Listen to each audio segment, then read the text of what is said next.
সৰু সুৰা কিবা এটা কাম কৰিলে ইমান পইচাৰ আজিকালি দৰকাৰ নাই, কাৰণ আপুনি এটা বিজনেছ কৰিব, অলপ হিম্মত কৰক। বিজনেছ কৰিব হ'লে মাত্ৰ 300 টকাৰ দৰকাৰ। মই এইটো কথা কিয় কৈছোঁ, এই কথাটো আপোনালোকে ভাবি আছে যে মই কিয় কৈছোঁ। এইটো চাওক, মই স্ক্ৰীণত লগাই আছোঁ এখন দোকান। এই দোকানখন মাত্ৰ 300 টকা। এতিয়া এই বস্তুটো দেখি পিনি আপোনালোকৰ কেনেকৈ লাগিল? লাখ টকাৰ কি জৰুৰত আছে নেকি বিজনেছ কৰিব হ'লে? বিজনেছ কৰিব হ'লে 50 টকা এটাই বহুত ডাঙৰ কথা হয়।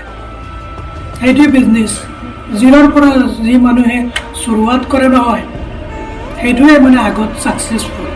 আৰু লাখ লাখ টকা লৈ পিনি বিজনেছ কৰে, এইবিলাক এই ডাঙৰ মানুহৰ দৰকাৰ, এইবিলাক দুখীয়া মানুহে নোৱাৰে। আৰু অৰিজিনেল কথা হ'ল, দুখীয়া মানুহে 10 টকাৰ এহেমিয়ত বুজি পায়, আৰু ধনী মানুহে লাখ টকাৰ এহেমিয়ত বুজি নাপায়। সেই হিচাপত জিৰ'।